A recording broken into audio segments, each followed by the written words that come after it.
Untuk memudahkan kita mempelajari mata dapat kita bedakan menjadi dua bagian, yaitu bagian luar mata serta bagian dalam mata. Bagian luar mata. Secara umum, bagian luar mata berfungsi sebagai pelindung mata. Alat-alat pada bagian luar mata adalah alis mata.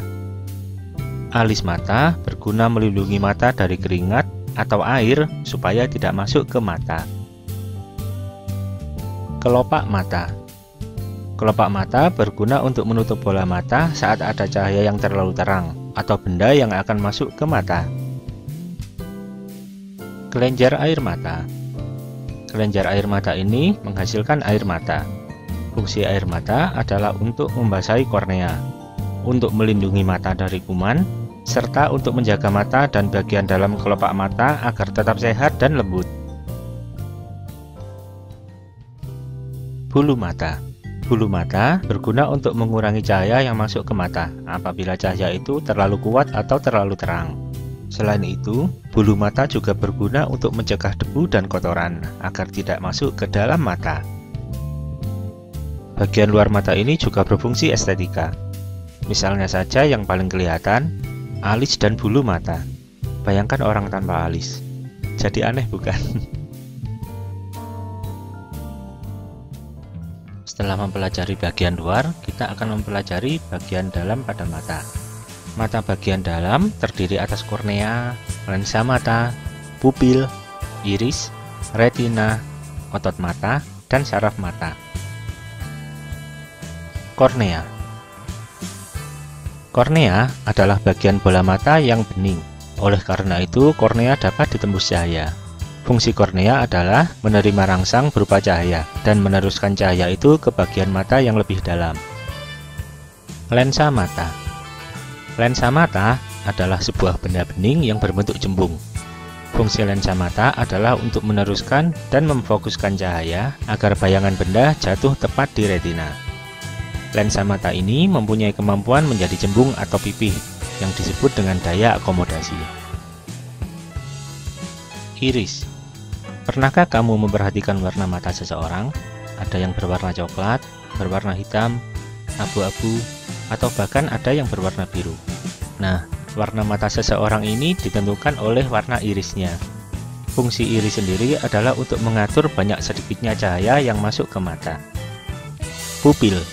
Pupil adalah lubang bulat yang terdapat di tengah-tengah iris. Fungsi pupil adalah untuk mengatur cahaya yang masuk ke dalam mata. Retina. Retina atau selaput jala merupakan lapisan terdalam dari dinding bola mata. Fungsi retina adalah untuk membentuk bayangan yang selanjutnya disalurkan oleh saraf menuju ke otak. Retina ini mengandung sel-sel saraf penglihat. Bagian retina yang sangat peka terhadap cahaya disebut bintik kuning, sedangkan bagian retina yang tidak peka terhadap cahaya disebut sebagai bintik buta. Otot-otot mata. Otot-otot mata terdiri atas 3 pasang. Otot tersebut yaitu otot penggerak ke atas dan ke bawah, otot penggerak ke kiri dan ke kanan, serta otot pemutar bola mata. Otot-otot mata ini berguna untuk menambatkan bola mata pada dinding dalam rongga mata. Selain itu, otot-otot mata juga berguna untuk mengatur gerakan pada bola mata. Saraf mata. Saraf mata merupakan saraf penglihat atau saraf optik. Saraf ini berfungsi meneruskan rangsang cahaya yang diterima sel-sel reseptor di retina ke pusat penglihatan di otak.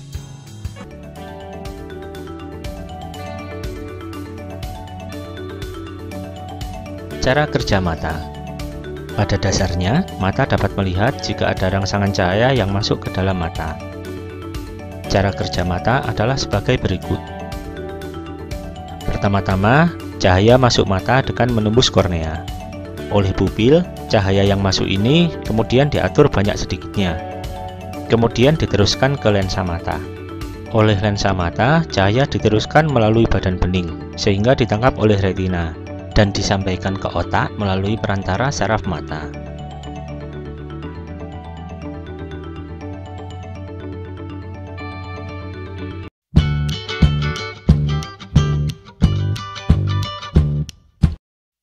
Setelah sebelumnya kita membahas tentang mata dan cara kerja mata, maka pada video kali ini kita akan membahas tentang penyakit dan gangguan pada mata, serta bagaimana cara merawat mata. Nah, seperti yang kita tahu, dengan mata kita bisa melihat keindahan dunia. Tapi kalau tidak dijaga, mata juga bisa mengalami gangguan atau penyakit.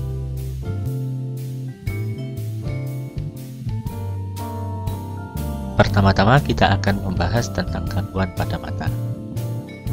Rabun jauh. Rabun jauh atau miopi yaitu ketidakmampuan mata untuk melihat benda pada jarak yang jauh. Secara teknis, pada cacat mata ini bayangan benda jatuh di depan retina. Untuk menolong penderita miopi, biasanya menggunakan kacamata lensa cekung atau kacamata negatif. Rabun dekat. Rabun dekat atau hipermetropi yaitu ketidakmampuan mata untuk melihat benda pada jarak yang dekat. Pada penderita hipermetropi, bayangan benda jatuh di belakang retina. Penderita gangguan ini ditolong dengan menggunakan lensa kacamata berlensa cembung atau kacamata lensa positif. Mata tua. Mata tua atau presbiopi yaitu ketidakmampuan mata untuk melihat benda yang terlalu jauh dan benda yang terlalu dekat. Cacat ini disebabkan oleh melemahnya daya akomodasi mata, biasanya karena usia.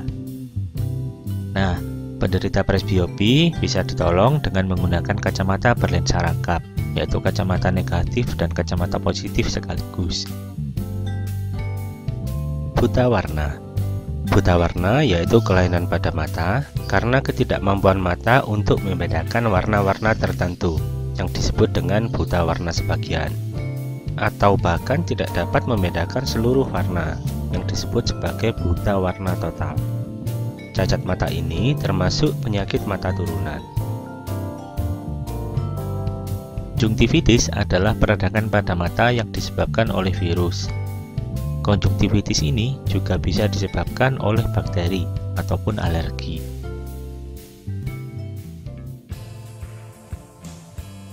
Nah, menyadari karunia mata yang begitu besar, alangkah baiknya jika kita melakukan hal semaksimal mungkin untuk menjaga dan memelihara kesehatan mata kita.